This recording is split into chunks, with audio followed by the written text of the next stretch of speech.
जय श्री कृष्णा, राधे राधे। आप सब कैसे हैं? मेरे लड्डू गोपाल चैनल में आप सबका स्वागत है। आज मैं आप सबके साथ शेयर करूंगी दीपावली की बिल्कुल सरल पूजा विधि, बिल्कुल आसान पूजा विधि। तो सबसे पहले देखिए, दीपावली की आप सबको हार्दिक शुभकामनाएं। तो दीपावली का पर्व जो है ना, कार्तिक महीने में अमावस्या के दिन दीपावली का त्यौहार मनाया जाता है। दीपावली का पूजा किया जाता है, लक्ष्मी पूजन किया जाता है। तो देखिए, पूजा के लिए सबसे पहले एक चौकी लगा ली हूँ, उस पर लाल कपड़े का आसन दी हूँ और अक्षत का आसन देकर लक्ष्मी, गणेश और सरस्वती जी और कुबेर जी की तस्वीर को विराजित की हूँ। अगर मूर्ति हो आपके पास तो गणेश जी की, लक्ष्मी जी की मूर्ति भी विराजित करके आप पूजा कर सकते हैं।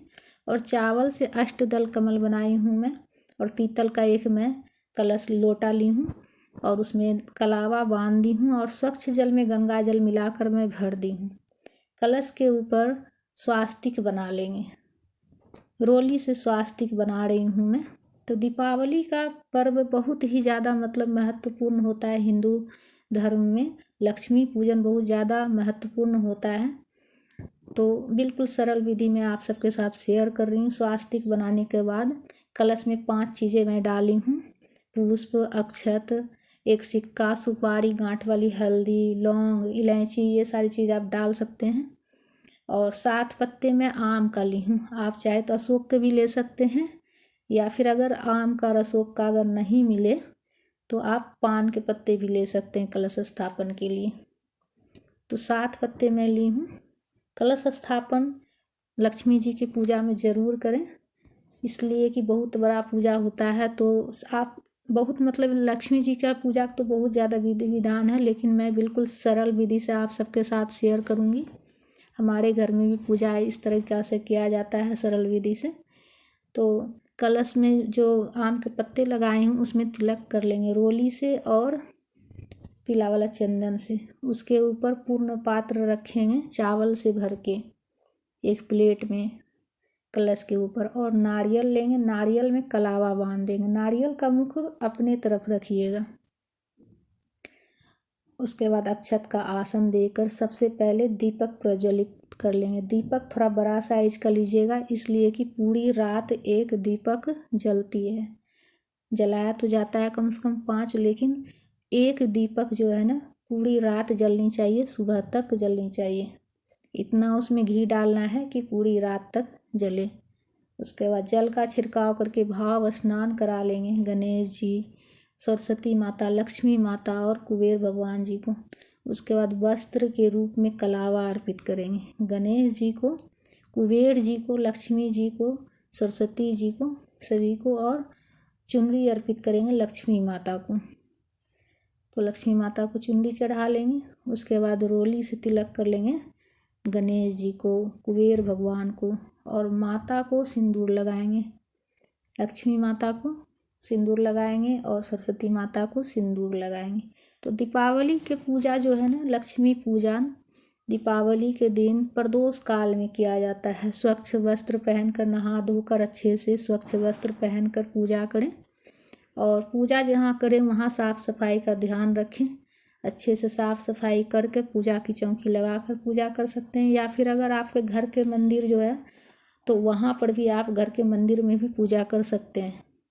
गणेश जी को जनेऊ अर्पित करेंगे, कुबेर भगवान को जनेऊ अर्पित करेंगे और दुर्वा अर्पित करेंगे गणेश जी को। कलश का भी पूजा कर लीजिएगा रोली लगाकर, और दीपक का भी कर लीजिएगा।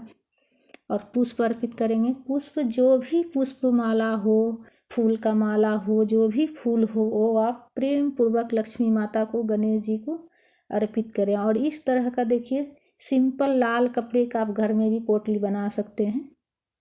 तो इस तरह का कपड़ा लेना है, अगर कपड़े इस तरह का थैली बनाकर लेना है, और उसमें 5 चीज़ें मैं डालूंगी: अक्षत, धनिया और 5 गांठ वाली हल्दी। ये जो है ना धन पोटली, लक्ष्मी पोटली तैयार करके रखा जाता है लक्ष्मी पूजन में। और 5 कौड़ी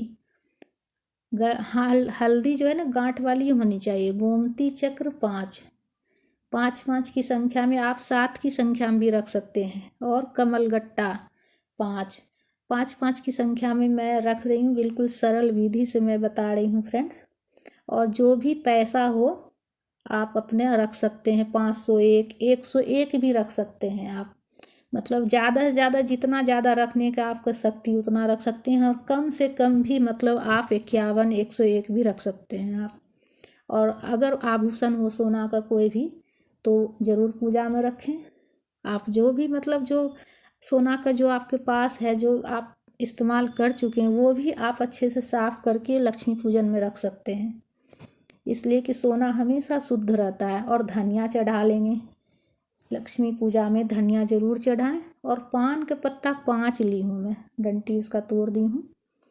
अब 5 पत्ते लेंगे और पत्ते को ऊपर ही सभी जितने भी हम भोग लगाएंगे पान के पत्ते के ऊपर रख कर ही भोग लगाएंगे। तो सुपारी 5 के ऊपर देना है, सुपारी, लौंग, इलायची सभी पर। और ये ध्यान रखिएगा कि लौंग जो है ना फूल वाला होना चाहिए, टूटा हुआ नहीं होना चाहिए लौंग, सभी चीज़ साबुत होना चाहिए। तो लौंग, इलायची, सुपारी पान के ऊपर चढ़ाएंगे और बतासा चढ़ाएंगे। आप लड्डू भी चढ़ा सकते हैं, बतासा भी चढ़ा सकते हैं, कोई मिठाई हो तो वो भी चढ़ा सकते हैं। फल में जो भी हो सभी चीज़ें पान के ऊपर रख कर ही भोग लगाएंगे। फल में जो भी हो, सेब, संतरा, अनार, केला, जो भी हो, आप जितना भी आपसे हो सके वो फल चढ़ाइए, भोग लगाइए। और जल का भी भोग ज़रूर लगाएं। और माता को सुहाग की सामग्री अगर हो तो सुहाग की सामग्री भी ज़रूर अर्पित करें, जितना हो सके, ना ज़्यादा तो जैसे सिंदूर, बिंदी, चूड़ी, अलता, ये सारी चीज़ें कम से कम होना चाहिए, एक चुंदी रख कर। और खील बतासा का भोग लगाएंगे। हमारे यहाँ जैसे मतलब लावा बोला जाता है, धान से जो तैयार किया जाता है लावा, उसे लावा बोला जाता है। और बहुत से लोग खील भी बोलते हैं, तो दोनों चीज़ मैं नाम बता रही हूँ। तो लावा और बतासा पूजा में ज़रूर चढ़ाएं। और खिलौना भी चीनी का बना हुआ आता है, हाथी, घोड़ा सब चीज़ बना हुआ आता है, तो वो भी पूजा में ज़रूर चढ़ाएं। और नया बर्तन जो लाए हैं तो उसी में करके भी आप चढ़ा सकते हैं। तो मैं कटोरी ली थी तो कटोरी में ही करके चढ़ाई हूँ खील और बतासा रख के। उसके बाद दक्षिणा ज़रूर रखें पूजा में, इसलिए कि दक्षिणा रखने से अगर कुछ भी कमी रहती तो उसकी पूर्ति हो जाती है। और कथा की पुस्तक हो तो कथा भी ज़रूर सुने, हाथ में अक्षत लेकर कथा पढ़ लें। और कथा अगर पुस्तक नहीं हो तो आप कथा सुन सकते हैं, किसी से भी सुन सकते हैं या फिर फ़ोन में भी सुन सकते हैं। अगर कोई सुनाने वाला हो तो उससे सुन लीजिएगा या तो फिर फ़ोन में सुन लीजिएगा। और लक्ष्मी जी के आगे कम से कम 5 दीपक ज़रूर जलाएं। लक्ष्मी पूजन के बाद ही मतलब पूरे घर में दिए जलाया जाता है। तो सबसे पहले लक्ष्मी जी के आगे दिया जलाया जाता है। तो लक्ष्मी जी के पास कम से कम 5 दिए ज़रूर जलाएं। उसके बाद पूरे घर में मतलब पूजा के बाद पूरे घर में दिया जलाया जाता है। उसके बाद आरती कर लेंगे, कपूर प्रज्वलित करके आरती कर लेंगे, धूप जला लीजिएगा, धूप दीप से आरती कीजिएगा। तो आरती लक्ष्मी माता की, गणेश जी की आरती गाते हुए आरती करना है। उसके बाद पूजा के बाद आचमनी ज़रूर करें, हाथ में जल लेकर आचमनी करनी है, 3 बार हाथ में जल लेकर घुमाते हुए, इसलिए कि आचमनी करने के बाद ही पूजा पूर्ण होती है। तो आचमनी करने के बाद माता से, गणेश भगवान से, लक्ष्मी माता से, सभी भगवान से क्षमा याचना करेंगे। अगर पूजा में कुछ भी गलती हो गया हो तो उसके लिए माँ क्षमा करना और हमेशा हमारे साथ रहना, अपनी दया दृष्टि बनाए रखना। गणेश भगवान रिद्धि सिद्धि के साथ हमेशा हमारे घर में रहना और कृपा दृष्टि बनाए रखना। तो इस प्रकार से पूजा प्रदोष काल में बिल्कुल सरल विधि से मैं आप सबके साथ शेयर की हूँ फ्रेंड्स। अगर वीडियो पसंद आए तो ज़रूर लाइक कीजिएगा और हमारे चैनल पर अगर नए हैं तो सब्सक्राइब करके घंटी वाले चिन्ह को दबा दीजिएगा, ताकि जब भी कोई नया वीडियो अपलोड करें उसका नोटिफिकेशन आप तक पहुँचे।